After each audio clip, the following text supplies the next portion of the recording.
Erik Ten Hag may correct a 7-year mistake by Man United with blockbuster transfer.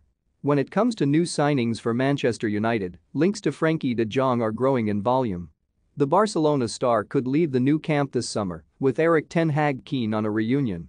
And it appears the new Red Devils boss has made signing a midfield dictator his priority, something the club have lacked for some time now. The last midfield dictator United signed was Bastian Schweinsteiger back in the summer transfer window of 2015. The Germany international had been put on the market by Bayern Munich, with Louis van Gaal then jumping at the chance to reunite with a player he'd previously worked with in Bavaria. Unfortunately for United, however, Schweinsteiger never lived up to expectations during his brief time with the club. Often injured, the 37-year-old managed to feature in just 31 games across all competitions during his first year at Old Trafford.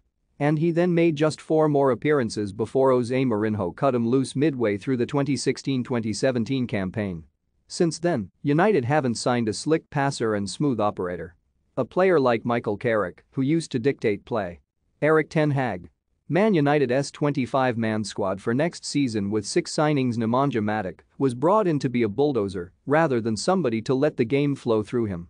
Likewise Fred, who arrived in 2018 12 months after Matic had touched down from Chelsea. Paul Pogba was signed to be a bit of everything, having performed well in both attack and defense during his time at Juventus. United only snapped up Donny van de Beek because he was available for a cheaper fee, with Ole Gunnar Solskjaer previously hoping to secure the signing of Jack Grealish.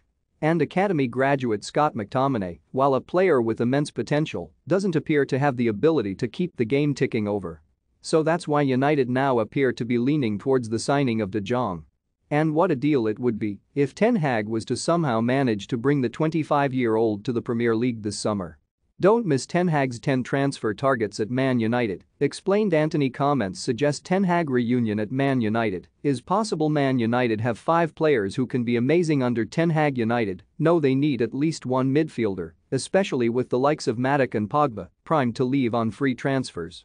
Academy graduate James Garner is likely to be involved with United next term after 2 impressive seasons at Nottingham Forest.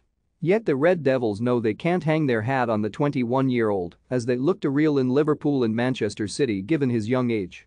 De Jong would arrive with big expectations given how he flourished under Ten Hag during their spell at Ajax together. But, as mentioned above, any transfer to Old Trafford certainly isn't straightforward. Barcelona will want big money to part ways with their prized asset, especially given their need to balance their finances. Think you know sport? Test your sporting knowledge with our tricky quiz, and with De Jong still young at 25, he's a marketable asset who they think can have many years playing at the highest level. At the current moment in time, there's no guarantee De Jong will touch down at Old Trafford. Express Sport understands United are definitely interested, but talk of a deal being close is far from reality. But Ten Hag can correct a 7-year mistake by bringing a player of De Jong's caliber to Old Trafford this summer. And that, without doubt, would be a move that's long overdue. Ten Hag, meanwhile, has admitted he's relishing the challenge of getting United back to their best. Want the latest football news? Join our brand new Facebook group by clicking here. We have agreed that I will be employed by Manchester United from 16 May, he said. In the preparation for the season there are still a few things to be done. Among other things, regarding the filling of the staff and the composition of the selection. I will make my mark and that must be done extremely carefully. We have to talk carefully about where we all want to go and how we are going to achieve that. There were possibilities to work at clubs where it is easier because there is a better foundation. But I chose United because there's something to be gained there. A lot of things need to be addressed and that's a challenge. The club and I are on the same page as far as that's concerned. Also about the way I want to do it. In what way? I don't want to say anything about that. I will discuss that in England.